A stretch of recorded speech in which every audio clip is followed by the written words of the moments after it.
Hello friends, Fortnite might be slowing down a bit, but Epic could already have its next big thing lined up, and honestly this one sounds kind of interesting. According to a recent Bloomberg report, Epic is apparently working on an extraction shooter with Disney, with a release planned for November this year. The idea is that it will be similar to something like Ark Raiders, but with Disney characters fighting each other and other enemies while trying to make it to the extraction point. Now, on paper that sounds like it could be huge, but there is one red flag. Apparently some internal reactions haven't been particularly great.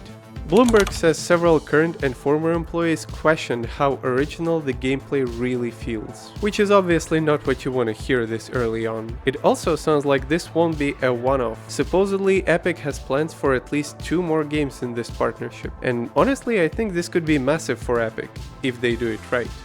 And I've been saying that for years. I really don't understand why they never used everything they already built with Fortnite to make an extraction shooter sooner. They had the world, the tech, the audience, all the ingredients were right there. I don't know if you remember, but there was a PvE mode long before there was Battle Royale. So they just had to combine them both and voila. But instead they left the door open for games like Ark Raiders to get there first. Maybe they wanted someone else to validate this idea. I don't know. At the same time, the move does make sense. If even Epic feels like Fortnite isn't performing the way they want anymore, then clearly they need something new. And what better way to do this than a game with a widely recognized character set, in a genre that can generate strong engagement.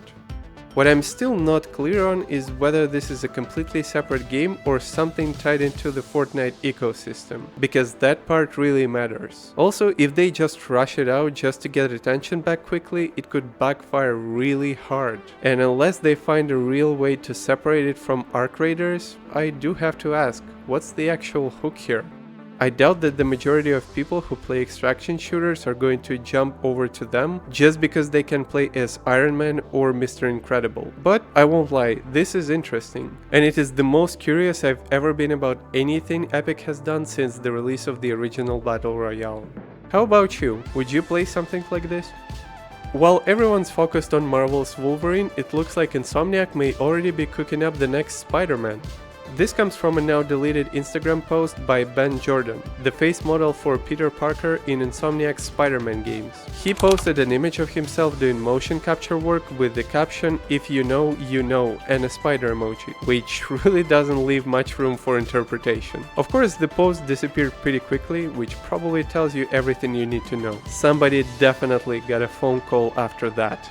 Now obviously this doesn't tell us much about the actual game, but after the way the last ended there is clearly a lot to be excited about. And really Spider-Man is one of the Sony's strongest franchises at this point. Spider-Man 2 sold over 2.5 million copies in its first 24 hours and became the fastest selling PlayStation Studios game ever. That's as huge as it gets. So yeah, Sony is going to keep making these games for as long as the numbers stay that strong. The real challenge is this: how do you top the last one? Because the bar is already insanely high. Absolutely mind-blowingly high.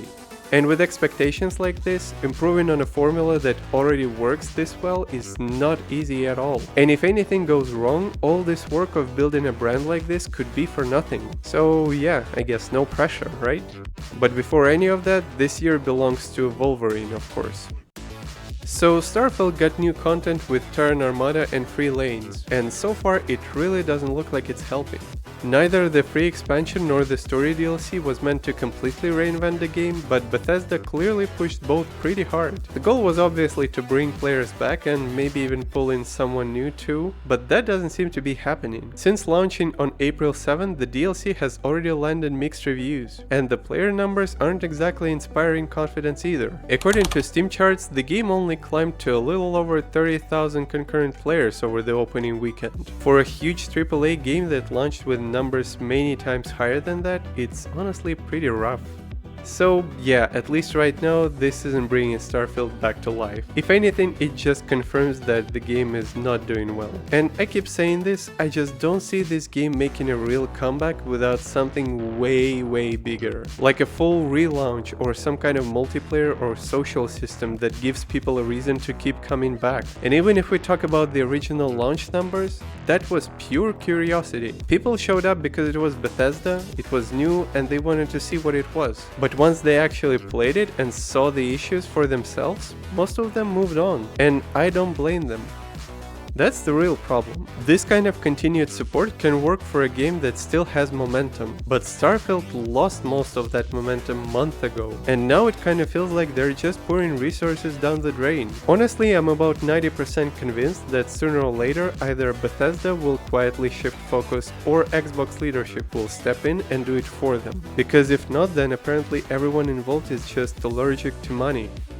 At this point, we've known for a while that Naughty Dog has something else in development alongside Intergalactic, and now the latest rumor is that it might actually be a new Uncharted.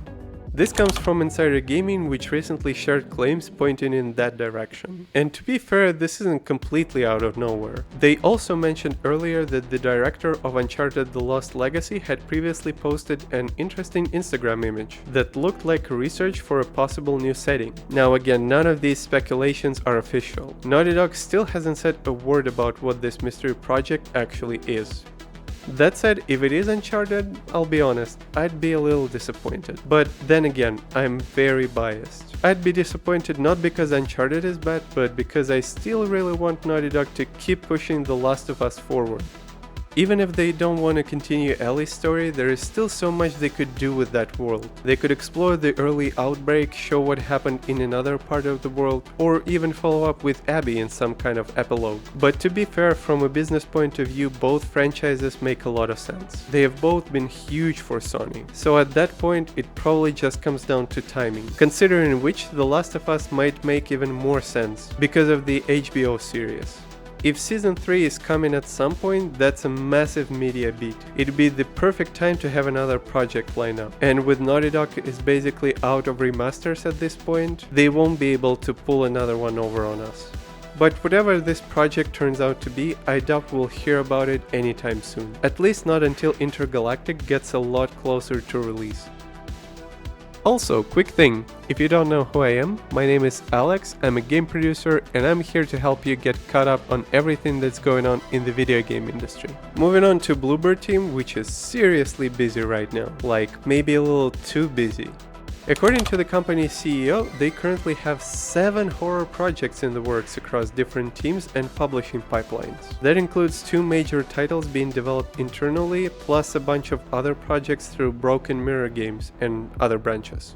We already know about things like Layers of Fear 3 and another Silent Hill remake, which are probably the big headline projects. But beyond that, there is also Project H, which the CEO called their most commercially ambitious original game so far, plus Project M, which is apparently Nintendo-focused game, Project F, or I Hate This Place, and even Star Trek Infection, which is a VR survival horror game. And yeah, that is a lot for any company. Now, to be fair, Bloober has already earned some trust. Between Silent Hill 2 remake, Layers of Fear, and Chronos: The New Dawn, they've definitely built momentum. And the company's CEO recently made a strong point too. Relying on a single game is risky, so diversifying isn't a bad strategy. Also, horror is one of those genres where a mid-sized studio actually can carve out a strong identity and do really well. But still, there is a valid concern here of whether they're stretching themselves too thin, because at the end of the day, what's helping Bloober right now is quality. That's the whole reason people are paying attention. So if they start piling on too many projects and the quality slips, that could hurt them way more than it helps. On the other hand, if they pull this off, if even most of these games land well, then Bloober stops being just that studio that remade Silent Hill 2 and starts becoming something much bigger. I mean, high risks, high rewards, eh? So, Rockstar got hit by a major data breach, and somehow Take-Two ended up looking stronger because of it. Usually when something like this happens, it is bad news all around. Investors panic, confidence drops, and the company takes a hit. I mean, that's normally how this story goes. But not this time. Rockstar recently confirmed that a limited amount of non-material company information had been stolen by hackers, who then tried to demand a ransom. Rockstar refused to pay, said the incident wouldn't affect players or ongoing operations, and the information ended up getting released anyway. And then something weird happened. The company's value went up. According to reports, Take-Two market value increased by roughly $1 billion afterward. The explanation seems to be that the investors got access to information they hadn't seen before. They liked what they saw and felt even better about the company's future. Which, I mean, is kind of insane, because this is not how these things usually go. Looks like the company is not really transparent with their investors. I mean, if it takes a hacker leak to boost their morale. But overall, that just shows how much confidence there still is in Rockstar and Take-Two, especially with something like GTA 6 looming in the background. If this had happened to a smaller publisher or a company without a giant release on the horizon, the reaction probably would have been way uglier. Still, even if this one didn't do much damage, that doesn't mean it's nothing. The company should really make an audit of their internal security, in my opinion.